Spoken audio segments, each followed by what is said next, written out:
දන්ත විකෘතිතා කියලා කියන්නේ ජයනි ඒ රෝගයට කියන විකලාංග දන්ත රෝගය කියලා. එතකොට ඒක ඇති වෙන හේතු කීපයක් තියෙනවා. ඒ කියන්නේ අපි හෙරිඩිටරි. ඒ කියන්නේ අපිට උපතින්ම ඇති වෙන්න පුළුවන්. ඒ කියන්නේ අපි කියමු අම්මා තාත්තගේ දත් ටික ඉස්සරහට ඇවිල්ලා තියෙනවා. අපි අහනවා සමහර වෙලාවට එහෙම නේද? ඒ විතරක් නෙවෙයි අපි කියනවා ඇක්වයර්ඩ්. කියන්නේ අපේ තියෙන සමහර හැබිට් හින්දා. ඒ කියන්නේ උදාහරණයක් චූටි බබාලා ඇඟිල්ල උරනවා. එතකොට දත්වල විකෘතතා ඇති වෙන්න පුළුවන්. සමහර අයගේ මවුත් බ්‍රීතිං කියලා. ඒ කියන්නේ අපි කටින් හුස්ම ගන්න අවස්ථාවල තියෙන නාහය අවහිර වෙලා ඒ ගොඩක් කාලයක් තිස්සේ වෙනකොට යම් යම් දන්ත විකෘතතා ඇති වෙන්න පුළුවන්. ඉතින් ඒ වගේම තමයි මේක ගොඩක් වෙලාවට දකින්න හම්බ වෙන්නේ වැඩි හිටියොන්ගේ. සාමාන්‍යයෙන් අපි වැඩි يعني වයසේ යද්දී සමහර වෙලාවට යම් යම් හේතු හින්දා අපිට දත් ගලවන්න සිද්ධ වෙනවා. දත් ගලවන්න සිද්ධ වුණායින් පස්සේ කියන්නේ දත් අතර තියෙන හිඩසක් ඇති වෙනවානේ. ඒ හිඩසට දත මූව් වෙනවා.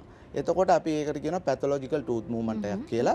එතකොට ඒකෙන් දත්වල තියෙන අලයින්මන්ට් එකට ඒක බලපෑමක් වෙනවා. ඒ විතරක් නෙවෙයි සමහර වෙලාවට අපි ගොඩක් අර මං කිව්වා වගේ වැඩි හිටියන්ගේ දකින්න පුළුවන් හනු ඇටේ පිටිපස්සේ දත් නැහැ ගලවලා. එතකොට වෙන්නේ අධික බරක් එනවා ඉදිරිපස දත් වලට. එතකොට දත් එක්ක ඉදිරියට එන්න පුළුවන් දත් අතර හිඩස් ඇති වෙන්න පුළුවන්. ඒකට අපි කියනවා අර මං කලින් කිව්වා වගේ පැතොලොජිකල් ටූත් මූව්මන්ට්. සමහරවිට හැපීම් කරන්නේත් ඔය ඉදිරි දත් වලින් වෙන්න පුළුවන් අපි. අන්න එතකොට අන්න ඒ කාරණා වෙනවා ගොඩක් හේතු තියෙනවා. ප්‍රධාන වශයෙන්ම ඔය ගැටලු තමයි දන්ත විකෘතතා ඇති වෙන්න හේතු විදියට කියන්නේ.